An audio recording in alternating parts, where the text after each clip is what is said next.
you would say, what is this? That's why you have to put vodka in it, Robert. Vodka? No. Now the vodka is just augments it. How did they hack your brain to buy $2 billion of this stuff? They applied their brand to gods. And therefore, when you go tonight, you used to drink rum and Coke. Now you drink vodka and Red Bull. Why? Because the vodka and Red Bull makes you a micro god because the gods drink that drink, right? They hacked your brain through marketing techniques. So we're going to see a lot of Red Bullization, and Red Bullization also means that they used YouTube and video to get through the social media filters, and we're going to talk about George Takei in a second because I got a lot of haters right now talking about George. The Facebook is filtering out. If I send a message to all of you right now, only 10% of you will see that message. I don't know if you knew that, but that's sort of what's happening. And so, how do I get through those filters? One, how do I get through this noise? I mean, on Twitter there isn't a filter. It's on the left. Yeah, stop. Oh, great. I don't know how to use your laptop. Where is? Down below. There we go. Twitter doesn't filter anything out, but it's going so fast it's not even keeping up with it right now. There we go. Twitter has that opposite problem where the noise level is so fast that your message, your marketing message, disappears after 20 seconds, or your friends' messages disappear because you've subscribed to 1,000 people and the inbound is so high that the speed goes away, that the message goes away. So Red Bull has to do something to get the message repeated over and over and over again. That's called what Red Bull did. They spend money to build content that gets us all to retweet it and bring it back to the top of the message, right? Yeah, but Red Bull, what they really did was spectacle, and they created a not massive at first. sort of event around not it. at first. Repeat not at that first. Chris says recently it's spectacle. Chris says they created spectacle. Absolutely. It's now they're playing a different game, which is to spend millions of dollars to get on your feed, and so the game has gone up. But all they did was apply their brand to gods. Gods being surfers who can do shit that you can't do, skiers who can ski mountains you can't ski, racers, right? I was at MotoGP and they put the Red Bull brand all over. By the way, did you know if you work at Red Bull, if you're like an accountant at Red Bull, you're not allowed to wear the Red Bull brand even at work?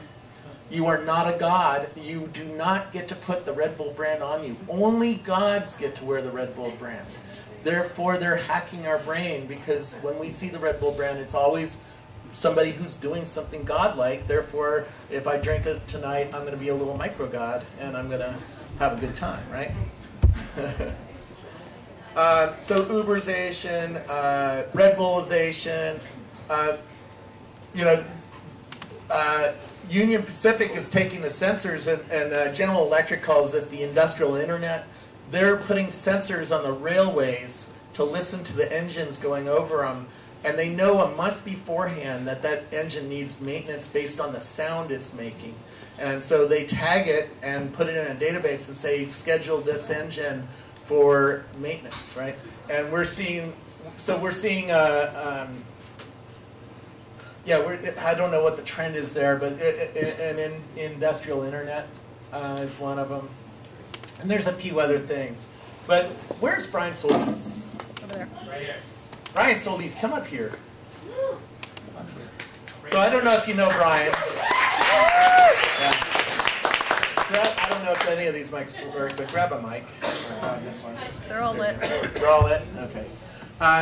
So Brian works at Altimeter and is one of the world's top social media guys.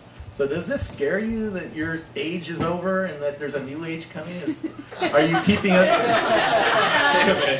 When did age come into this? So. No. Well, you became the foremost expert on social media, and now you're an analyst in the social media space. You go around and talk to Salesforce and all these companies that are building tools and services for people to to use to study the social age, right? Well, okay, so a couple things. First, I can't take any credit for being the foremost, because we're surrounded by amazing people in this room, like you and Chris Hewer over here. These are guys that have blazed a trail. So let me tell you what I am doing, and that is moving away from social media.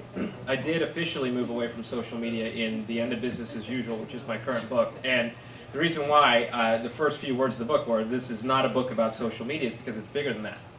Right? Media is just a channel.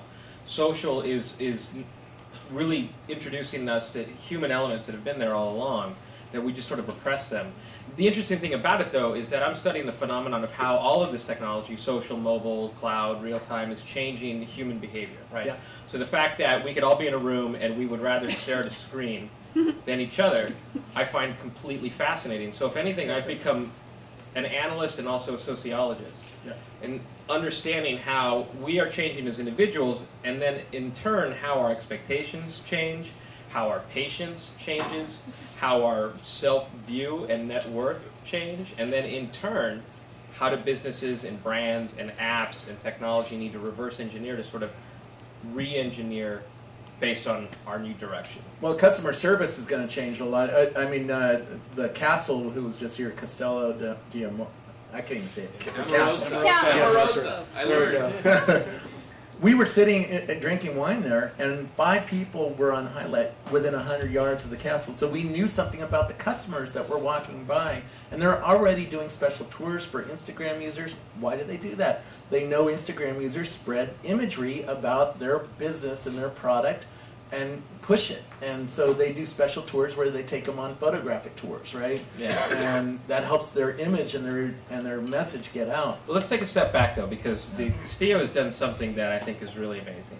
It actually goes back to their days of Visa 2. And that was just a very homegrown winery that is really famous for great Italian wines and wonderful family picnicking. And it's great grounds. So you can't cater to Instagram users, you can't cater to Foursquare users or Twitter users unless you have something that's worth sharing, right? And so the Castillo was this big, over-the-top, really? Gorgeous Disneyland-like winery. Are you saying Red Bull is a product worth sharing when you get down to it? It's sugar water with caffeine. People, it's a religion, man. People drink that stuff. And it's less about, like, it was one of the first drinks out there that let you believe that if you drank it, you could go do whatever you wanted to do, right? The irony, too, is I think that belief was hacked into your brain. It has nothing to do with the product. I don't like the taste at all. I observe. Everybody says that, right? I actually like the taste. This is my Red Bull, for what it's worth, all right? This is my Red Bull. And that's why. But it's actually red. You don't need to be a god to drink this. Just act like one. So the reality. No, this actually makes you think you're a god after a while. But the point is that technology aside, is that the thing that businesses need to rethink is that we are getting rewired. Red Bull, you don't have to bullshit people to really like your drink. You can actually create a product that is worth sharing. You can create an experience that is worth having and sharing. And that's what I'm studying now, is what happens when you can create an experience that's not just delightful or remarkable or whatever buzzwords are going around, but that is so amazing that you have to stop what you're doing and share it. That requires architecture. That requires thoughtfulness. Yeah. That means that customer service actually doesn't have to react. It could be proactive. So your customer service in the future could say, you know what? Last month we had 35,000 tweets complaining about the fact that our Red Bull tastes like shit. So we're going to come out with something a little bit different. And we're going to experiment with that so that way we don't have to react all the time. I used to say the same thing to Comcast. You know, at some point, your team can only get so big. You just have to now start to tell field guys to stop sleeping in people's houses. You don't have to react to those tweets because they're staying awake. The reality is it's that simple. Be thoughtful about what you want people to experience, and more importantly, what you want people to share. So experience architecture, I believe, is the future of business. Then you can design apps, social media strategies, whatever you want around that. But it comes back to the reality that people matter, right? Because now people are more important than ever. They're connected, as you said. Instagram users are going to share pictures of everything that they experience because they can and they will, and they've got followers who want to follow that. So I believe that businesses that don't figure this out, people that continue to live in silos, which we're at, little plug, and I guess we're living in one right now. I believe that we have to stop managing businesses to what we think is going to optimize customer customer service and customer sales and what have you, and start leading what we want by a vision for what customers can experience and in turn share. You know, I just went to Techstars. Techstars is an incubator around the world, and they do several incubators of these startups. I just was at Techstars Seattle. A lot of the companies aren't mobile first yet, and that blows my mind that a startup would not even think about building only for the mobile phone, because there's 1 billion Chinese and Indian people who are going to only know the computing world, the internet, through a device that looks like that. And maybe not an Apple one, but an Android one, right? There's a great Intel picture, I don't know if you guys have seen it, that I'm trying to spread the word around. It's this picture of a little computer chip, and it says, "This is how computers are made." And it has all these little transistors with little tails that obviously are supposed to be sperm, kind of swimming towards the computer chip. And the idea is that you're born that way. You have digital DNA, and how many of you guys in the room know the term skeuomorphism or skeuomorph? I do. Of course, Alexa does.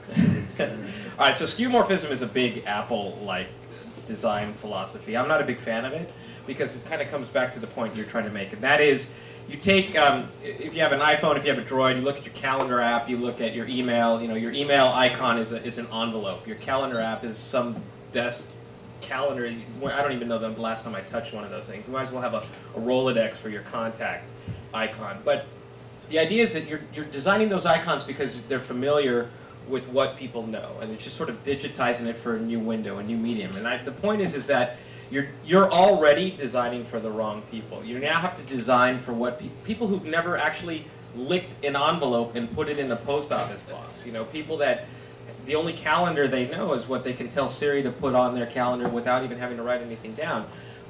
That's what you're talking about. You're now designing for people who, and yes, this is a verb, people who multi-screen. Right? So if you're multi-screening, the experience on here is different than the experience that's on that iPad. Look at this. This is great. This is like a pyramid of screens. You have all these little screens here that each of these have its own experience that you have to think about as you're designing around.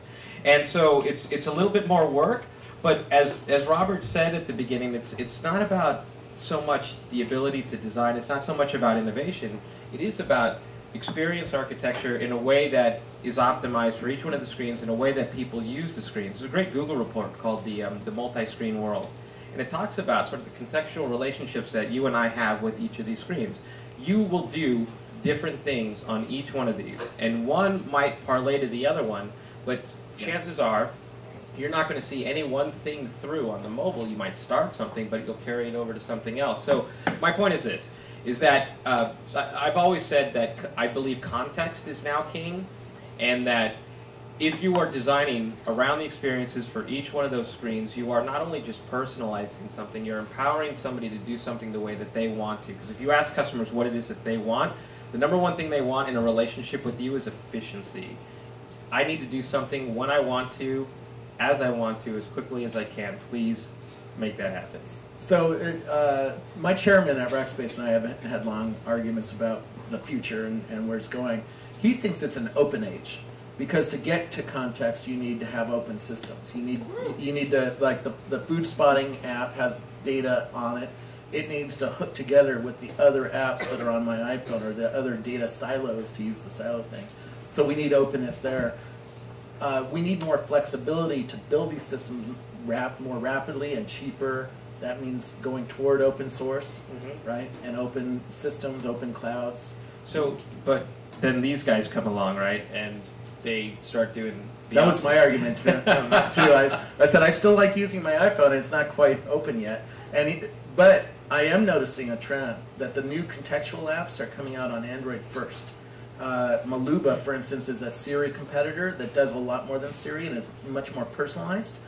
It came out it's out on Android only right now, because the developer who built that can talk to the dialer on the phone. He can't do that on iOS. He can talk to the Wi-Fi radios.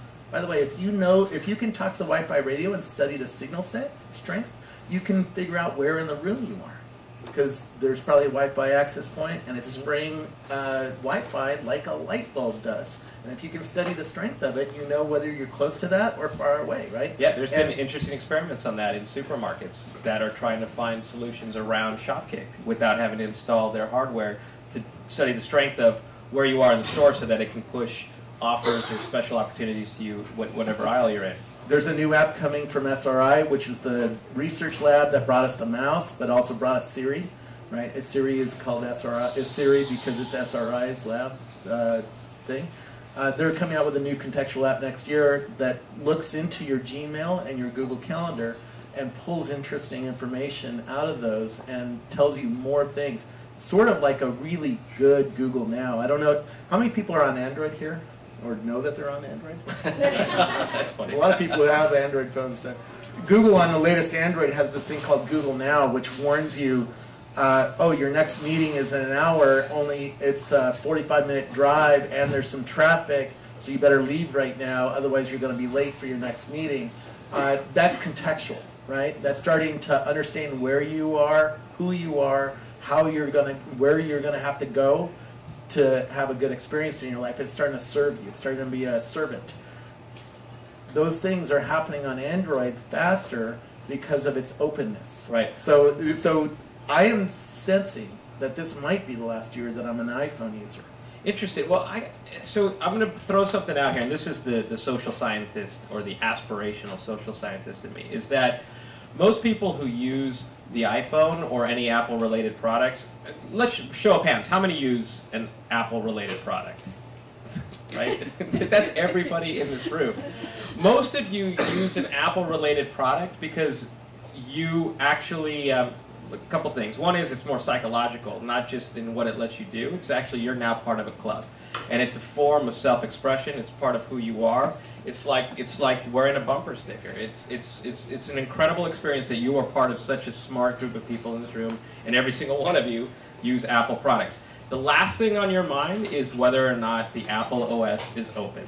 So when we start getting into debate, that's true, but you will start caring when the killer apps are on another platform. Killer apps are, so I don't disagree, right? But you know, if I come up to you and say, look at this app and what it does for you, you start feeling bad about your choices. So name that app. Maluba's one of them. And it's not a killer app. All right. The killer app. There's more coming. The way, but look, with the Google glasses, certainly coming. My point is this: is that, well, again, my point is this: is that right now context is limited to the hardware, right?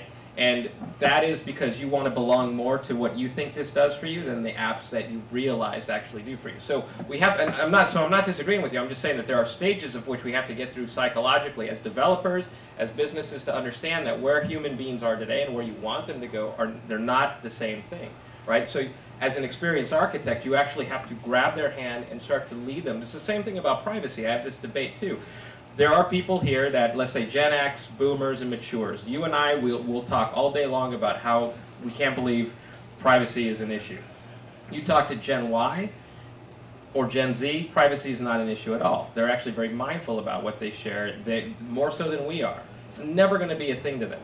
In fact, as long as they get what they want out of it, they're cool giving away whatever it is. They know how to lie. My son's 18.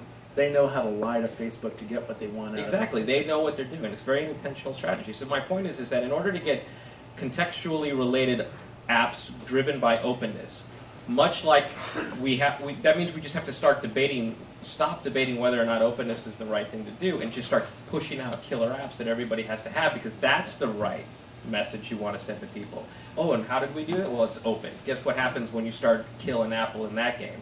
They now have to rethink what they're doing. I think they are going to have to rethink what they're doing, because if they lose some of us in this room, the thing starts tipping, because we're going to put pressure on everybody else to join our new parade. Well, I hope so. I mean, in a post-Steve Jobs era, I don't know if I'm the only one to notice this, but you can already see flaws in the OS. You can see flaws in the product design.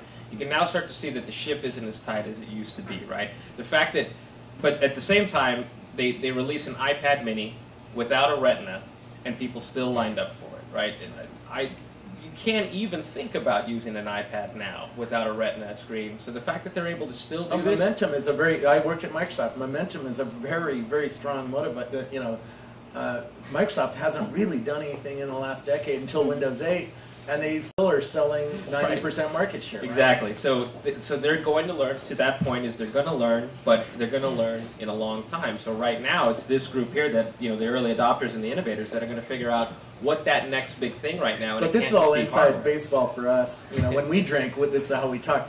For people, well, if you're at a winery or a Procter and Gamble or or a Chevrolet, what does this new age that we're heading into mean, and what do they need to watch and be aware of, and what do they need to be pitching their bosses? Because the innovators are listening to us. You know, the people who just are checking in 9 to 5 doing their job aren't listening to us. This is why I stopped writing about technology and started writing more about human experience and human behavior. Because at the end of the day, you can't make a case to somebody who is in the mature baby boomer category right now because they just didn't grow up this way. It's not in their DNA. They don't see the world this way. In fact, they typically discount it. Even the most optimistic opportunities will say, I know there's something there. So that's why we're funding all of these things. But they can't tell you what those things are. So if you try to bring a technology argument to any of this, you're going to lose. If you bring a behavioral argument to this and what it's going to have in terms of impact on business, then you're going to have people listening, right? And that's what I believe. Now, does technology become part of that? Absolutely, right? So when you make the case, you start to get folks like BMW, Audi. There's a ton of companies that are now opening up shops here in Silicon Valley so they can be closer to innovation, better understand what's happening here in the Valley. But what they're not doing, though, is figuring out, well, what do people want? They're sitting in a car. This is what they know. The fact that there isn't a head unit that you can just stick this in is ridiculous to me, right? The fact that we're still having automakers compete with interface design when really it's down to Android and this. Part of that, I've talked to the guy who invented the Prius. They're inventing the Prius 7 years from now right now. So it takes 7 years to get a car designed. And this is what my next book is about. That is the wrong way to run your business right now, right? You cannot run your business on a product roadmap that's looking 7 years ahead. You need a business infrastructure that can loop into that roadmap to say, guys, we need to change this now. And we need to bring this to market a lot sooner because 7 years from now, that OS that you're spending millions of dollars on designing for that screen is going to be useless. In fact, now that I saw a great tweet today that somebody said, you know, my 2-year-old son found something faster on my iPad than I could. Yeah. That is the reality, right? That comes back to the same thing with skeuomorphism. If you're designing around what you think, that brings me. That's a problem. I didn't get through all my examples that I pitched to Rackspace, but one of them is the robot copism of the world. There was a startup. There should be a hashtag right there. The robot copism of the world. There's a startup up in Techstars Connect, so that Microsoft Connect and Techstars got together and built a bunch of startups. One of the startups was for surgeons. So surgeons, it turns out, if I'm operating on you and I'm a surgeon, if I have to touch anything like that iPhone, it costs me $1,500 because I have to re-scrub. I have to go back and wash my hands. And when I'm washing my hands, all the machinery and all the people are waiting around for me to get back to work. The world, the future world is going to be with these wearable computers, whether they're Google's or not, and sensors that are looking at me, and I'm able to control them with my hands. So this Connect's program came up with a way for them to dive through your CAT scan without touching anything, just using hand gestures, right? Minority Report style stuff. This is coming, and this is here, right? Yeah. Ben, you've seen stuff like this, right? Yeah, it's here. It's here. I mean, that exists. Oblong down in LA is doing this. Oblong was started by the guy who did the technology on Minority Report, right? And it's here, and we're going to see more of it. How is this going to change businesses? As I walk through a winery, is there going to be a Connect sensor watching me? Oh man! So now, again, you're talking about experience architecture based on what technology enables, right? So it's up to you and me about what we can see, and what we can see that's going to matter and be very interesting, right? Because I'll tell you where Google Glasses is going to have the biggest impact is when that shit is installed in your windshield, right? As you're driving, as crazy as that sounds, that is absolutely safer than what you're doing right now. No, a jet fighter. You know, I haven't flown one of those. Well, I didn't fly them, but I hung out with them on an aircraft carrier. And they showed me the heads-up displays that they have when they're in a dogfight. They have more information than our iPhones can show us, right? And they're able to still dogfight and fly the plane, even with all this information flashing in front of them. Comes back to your Red Bull, right? The minute you start doing that, it's rewiring your brain, and you'll never see the world the same way again. And that's the point. The minute that one of your competitors figures that out, you're already in a reactive position. So now you have to go, oh my God, I can't believe that BMW just installed that in their car, right? So now your guy at Prius has to scrap that 7-year roadmap and figure out how are we going to respond to that. There's lots of companies now that are letting, Katarina Fake's new company, what's her new company's name? I forget it. She's letting you put geocaches on the ground. Yeah, you can Google it. I forget her company name. But she's coming out with a mobile app that's going to let you put geo things on as I'm walking around a winery. It could come up and tell me something. She is making a mobile? Who? I thought, is she making a mobile? Yeah, she is. It's not yet out, but what's her company name? But that's what Shopkick is doing for you right now, right? You walk into a store, it knows who you are, it tells you. It Do you know how that works? It has Shopkick proprietary technology installed in the store. Do you know how it works? It's really easy. Oh, the mic? Yeah. So they put a little speaker in the front of the store that emits sound that your dog can hear, but you can't hear. But your mic can hear. Your microphone on your phone can hear it. Bindery. Bindery is the Katarina Fake. Thank you very much. So as soon as you walk in with your phone, it knows it's there because it's hearing that sound that's being emitted by that little speaker. So there's I can't remember the term for it, but there are a lot of companies that are experimenting with the mic, and there's a term though. Like the reality is where's your phone when you walk into a store? If it's not in your hand, it's in your pocket or your purse or your coat, and that gets in the way of the mic. So a lot of times they're realizing that there's a problem with that. There's also a freak. All these technologies are over the freaky line, I call it, right? Because if you turn on my mic and you don't tell me, and you're doing something with that sound file, that gets freaky. Because I think it gets freaky to you and me, not to another generation that sort of expects that personalization and contextual relationship. They're just not thinking about that stuff. Now, it's one of those trial by fires and learn the hard way. You know, ignorance is bliss until it's not, right? You don't know that something's a problem until it is, and that's how we're learning. None of us went to school for this. None of our parents taught us, how to be more mindful about what you share and what you don't share on social networks and smartphones, because that shit didn't exist back then. But you know what? That's why it takes people like you, me, Chris, Ben, Saad over there. We have to think through about what this means from a developer standpoint, but also from a user standpoint, right? Same thing with Open Graph on Facebook. The fact that I know that all of you have horrible taste in music is not actually not me, man. But like that, my feed is just riddled with a lot of folks that aren't actually thinking about what that's doing to their relationships, and that's not their fault. That's the developer's fault, not thinking through of what the real experience would be like. And is that contextual? Absolutely. Do I know what my friends like? Sure. Do I start to really question whether or not I have to turn you down? I didn't know to think of that before, but now I do. Yeah. So I got this really great pretty playlist. Fancy case, too. When I was here in Napa, all sorts of fun stuff. But when I was here, I was at the Frank Winery, and the kids gave me this playlist on Spotify, which shows you how the world of kids has changed. It's like we started talking about Skrillex, and they're like, "Oh, if you like Skrillex, there's better stuff." Yeah, you're like Skrillex. There's better stuff. Yeah. I'm like, well, get it to me. Oh, what's your phone number? They texted me their SoundCloud or their Spotify playlist, and now I have 300 songs to listen to that are really pretty good, and I can share them with all you. And by the way, every time I play a song, it goes to Facebook, right? So if you're listening to Facebook, if you're on my Facebook page, you saw that I just listened to that song, and you can play it too. And now you're just as cool as the kids in Napa. Now I'm hip.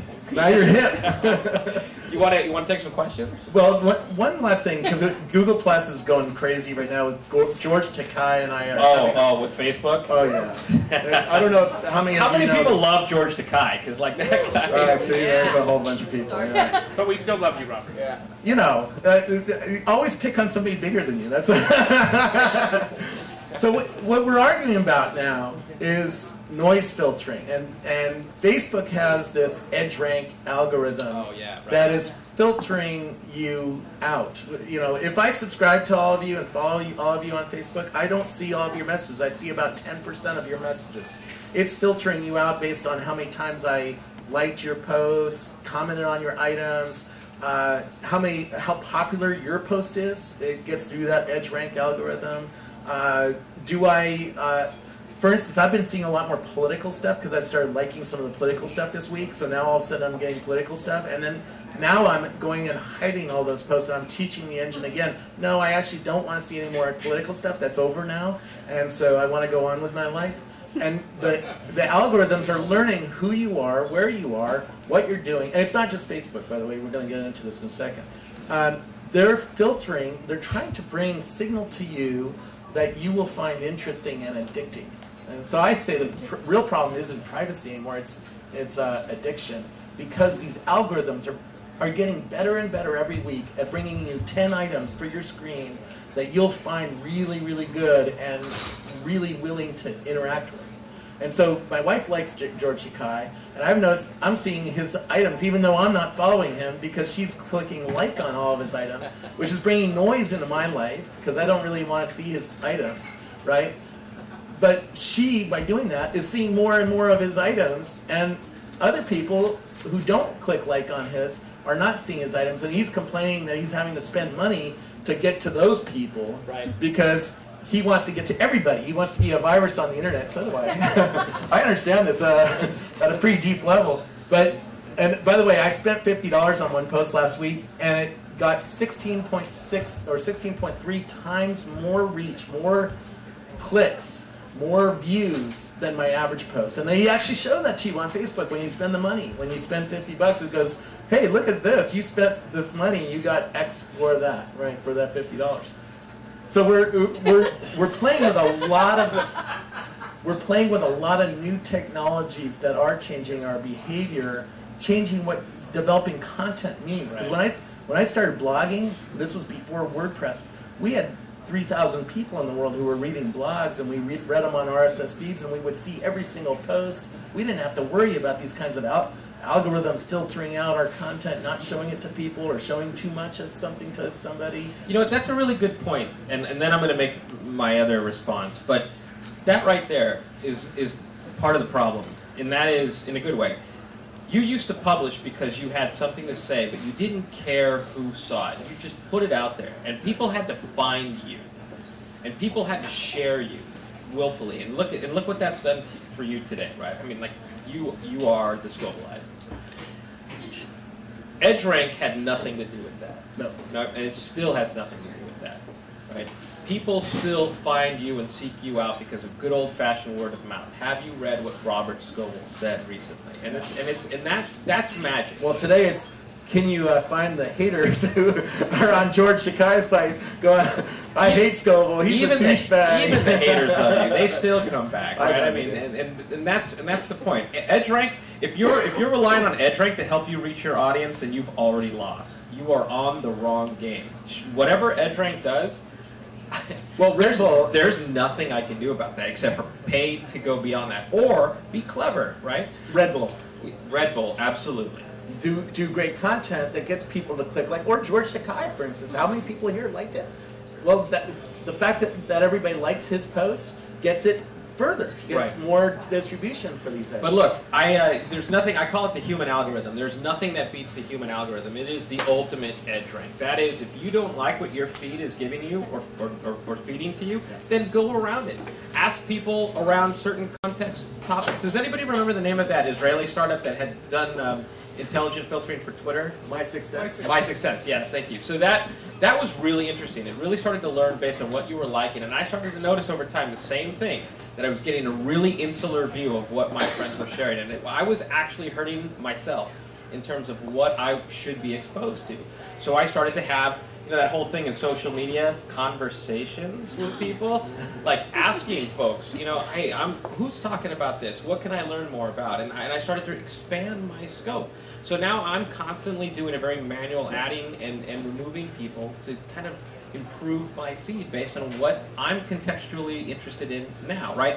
So science says that you can be contextually connected to at least or at the most 6 to 10 groups of conversations or people, right? So in the real world, that could be church, politics, friends, the gym, what have you.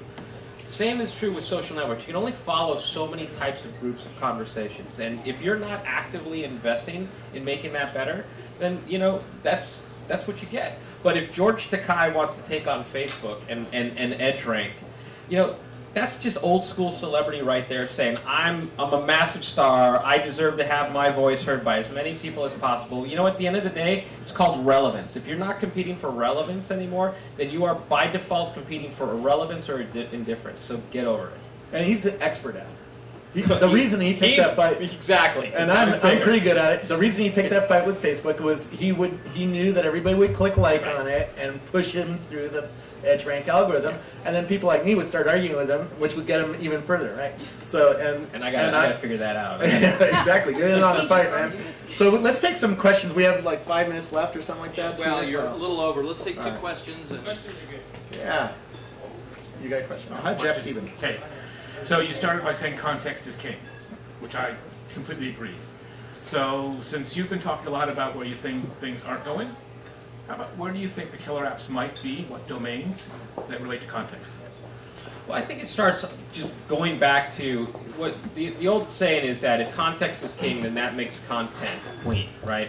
I think it actually gets back to some good old-fashioned make things really interesting in the package of which that they're delivered to you. So there's that the medium is the message, right? The Marshall McLuhan saying.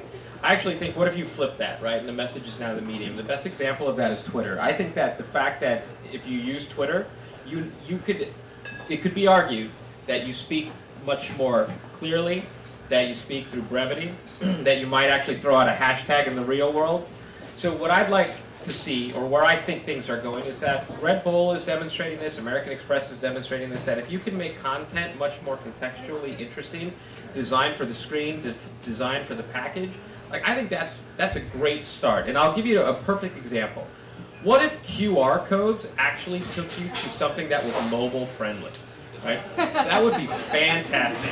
That's a start. We actually have a long way to go. So the way I would like to say is that, or the way I'd like to answer that is, I believe that the right people are actually designing around the screen and around the medium, and is also around the stage of your intellectual curiosity or intention. Right? One of the business I think is real fascinating is growing up right here. It's called VinTank. They're studying. They're studying all of the streams of social media stuff, and they're studying 1.1 million conversations a day that talk about wine or talk about something associated with wine, a winery, a varietal, etc. And he's building profiles on all of those people who talk about wine to understand who they are, why they talk about wine. What drove them to talk about wine? Where are they talking about wine? What kind of social, economic? Are they a Caymus drinker or a Sutter home drinker? Are they listening to jazz while they drink wine? Everything that you can learn about that person can then be built into a customer service or an experience for them. Right? Yeah, that's kind of like what Thunderhead is doing, right? So if, let's just say Thunderhead was working with a wine company, they could tell not only what you like in the context of wine, but also in what stage you are in the consideration phase. Did you buy the wine, and therefore this is what you see when you visit this site? Are you about to drink the wine? And that takes thoughtfulness, that takes architecture. So instead of thinking about the world and technology through the funnel, we actually now need to think about it in this dynamic journey that never ends. Where are you in this journey, and how would you like to Let's take one more question, Steve, before we go. Any other questions? Or yes, come on up. So, in the publicity world, we say all press is good press. Yep. But I'm curious what you think about negative tweets and negative feedback from our customers, especially in the wine industry, when people say they don't like this wine or they don't like the content that you post if it's not. Sometimes I get, this isn't on topic, and if you think that that's all hurtful or any good side. Well, I think that's good feedback, because what I'm noticing right now, because I'm following thousands of brands on Facebook, a lot of them are gaming us to try to get through that edge rank algorithm. They're asking questions, they're putting pictures up that don't quite make sense. They're emotional pictures like cute dogs, but they're not pictures that make sense for the business. They're not starting a business conversation. And people are keying in on that, and I think increasingly you're going to hear that kind of argument. But I worked at Microsoft, and I was a corporate blogger there, and when people were throwing Molotov cocktails through our front window, metaphorically, and they did it several times to me. One, I would say, "Hey, I'm here. I'm listening. I'm here. I'm hearing you. just doing that gets them to calm way down and have a conversation with you. Because part of the impulse of throwing a Molotov cocktail through the front window of a business is to get you guys to listen to us, you know, and stop doing what you're doing. Or to make a statement. Just to make a statement. But part of it is just to get you to, hey, you know, I don't like the way United Airlines treated me this day, so I'm going to throw a Molotov cocktail through your front window and see if you listen. Right. And if you don't, I'm going to keep throwing them through your front window until you do listen. So, one, demonstrate your listening. Hey, and we do this at Rackspace. We have a listening tool that listens to anybody saying anything about our brand, our competitor, et cetera, and we just say, hey, we're here, we're listening, and we're going to look up, and we try to take them offline if possible so that the fight doesn't happen in public. You know, get them talking to you on the phone, because get them to be more human, right? Steve, can I just say like one quick thing? I have another question, so go ahead.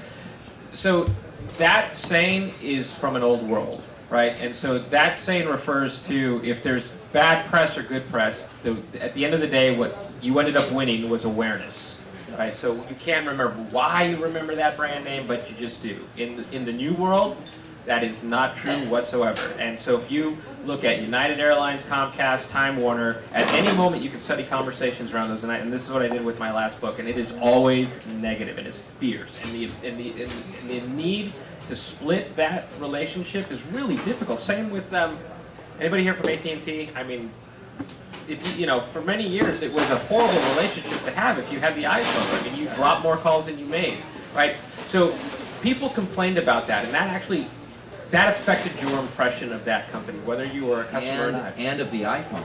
Absolutely, and of the iPhone. I won't use AT&T anymore. I'm a Verizon user. It now takes 12 positive inferences to erase what you feel about a company, and that's science right now. So I actually believe, and there's 4 different kinds of relationships you can have with a business. Right now, AT&T, United, all these companies have reluctant relationships because people are just, it's harder to change. And so they're willing to accept a very negative relationship with businesses. But that saying is so gone, and that's why I believe the future is around architected experiences. If you're not designing positive and shareable experiences, you are going to lose when Generation Z takes over the economy. JJ has a question. We could By spend the way, a whole hour on that Vintank, conversation. our friend Paul at Vintank, Hey. you know why Hi. he's not here? He's getting married today. Yeah. Oh, I he is? asked him to speak, but he says, I think I'll get married. That's how you want to be, okay. Congratulations. Fine. So this is something that's relevant, I guess, to Napa, and I may have missed this as a conversation earlier, but how would you see the wine industry's kind of been slow to adopt social media? What do you have to say about that, and what do you think that the industry could do here in Napa to make a difference around that? It's ripe for a different kind of idea, right?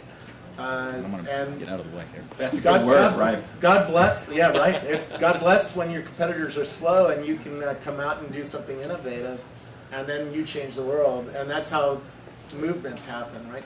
I'm going to throw this out there, and I hope nobody gets mad at me, but it's just an observation. It starts with actually stopping to underestimate the power of marketing, right? If Napa Valley is notorious for anything, right, besides really delicious wine, it is notorious for being absolutely cheap about marketing. And it is, for all intents and purposes, but there's why, but I understand there's a reason for it. Yeah, but because customers keep coming. But but that's the old mindset.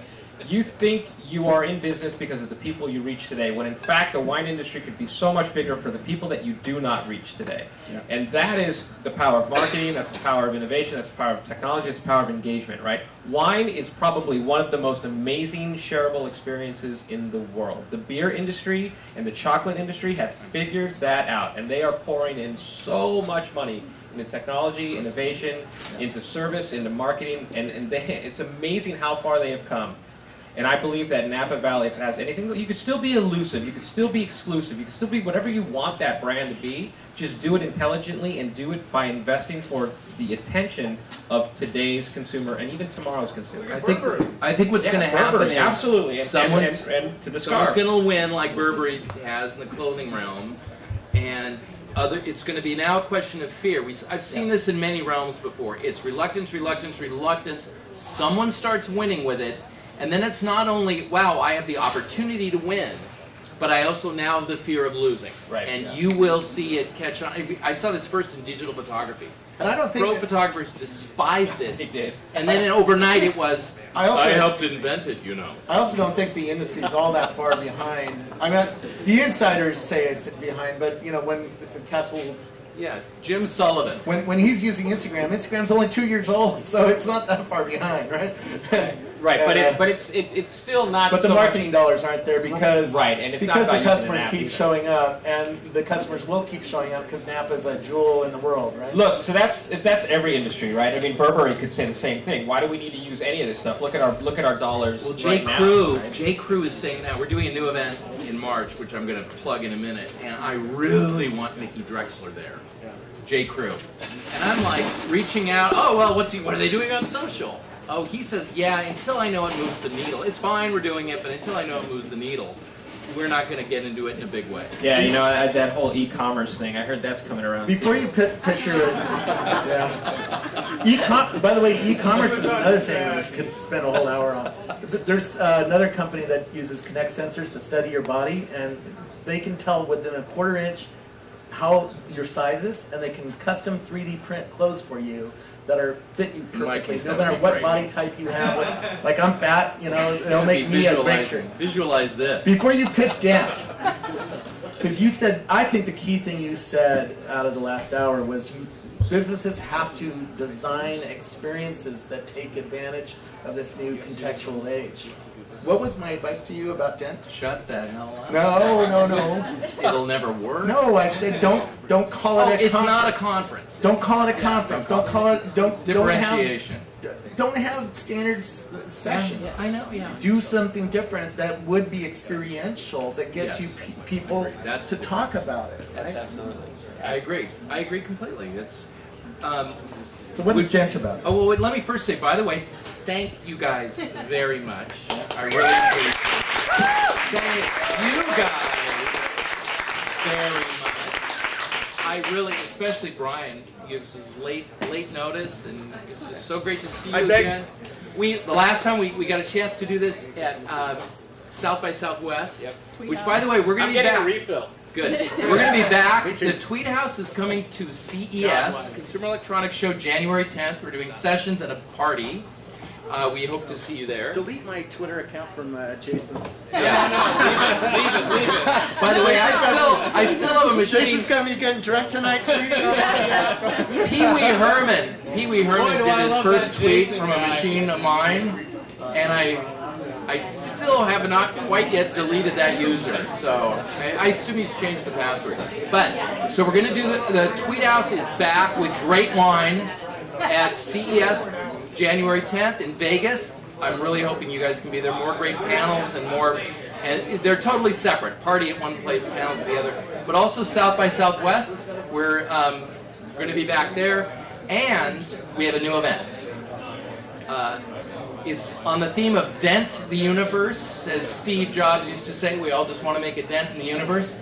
Well, March 24th through the 27th, Sun Valley, Idaho, we're bringing together some of the people who have, will, or are in the process of denting the universe for an experience of skiing and wine and invigorating conversation. So we'll keep you guys informed on that. For anything else I need to say about Dent, other than that I can hardly wait. Who here skis? Or snowboards? Okay. Who's been to Sun Valley? Oh, well. We got to talk. Yeah. So anyway, we're really dying to get back to Sun Valley. If you haven't been there, it's awesome. Okay. So other than that, I really want to thank the festival. The folks at the Napa Valley Film Festival for hosting us, for Silos, and our wine, which is Kamobi.